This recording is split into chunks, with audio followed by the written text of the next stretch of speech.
नमस्कार मु डॉक्टर दामोदर बिंधाणी वरिष्ठ श्वास एवं निद्रा रोग विशेषज्ञ केयर हॉस्पिटल भुवनेश्वर। आज विश्व लंग्स दिवस वर्ल्ड लंग्स डे। तो यही दिवस आजिकार थीम है हेल्दी लंग्स हेल्दी लाइफ। तो आमे जो एकविंश शताब्दी रे आमर जो प्रकृति आमर वायुमंडल आमर परिवेश आमर चालीचलणी या उपरे आम मानू बहुत मात्रा रे आम लंग्स केमती हेल्दी रहिबो, आमे केमती सुस्थ जीवन यापन करिबा, केमती क्लीन एयर मिलिबो आमको एवं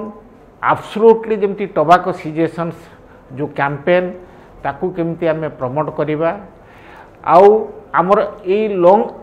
हेल्दी लंग्स रहिया पई जेमती कि गोटे क्वालिटी ऑफ लाइफ आमे मेंटेन करिबा, क्लीन एयर केमती आमे पाइबा, सेति पई आम मानकू सामाजिक स्तर रे प्रत्येकटी ऑर्गेनाइजेशन एनजीओ थ्रो रे आमको गोटे कैंपेन करिवार अछि एवं सचेतनता शिविर करिवार अछि करी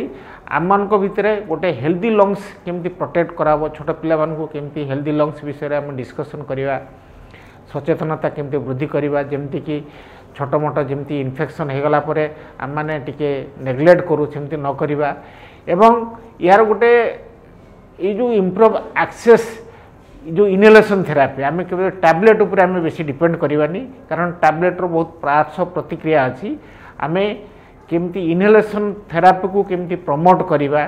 जेमती छोट पिला माने केमती इनहेलेशन डिवाइस को यूज करिवे, वयस्क लोक माने केमती यूज करिवे, तो ता उपरे गोटे कैंपेन करिवा, सचेतनता सृष्टि करिवा। एटा होची एई वर्ल्ड लंग्स डे रो मूल लक्ष्य।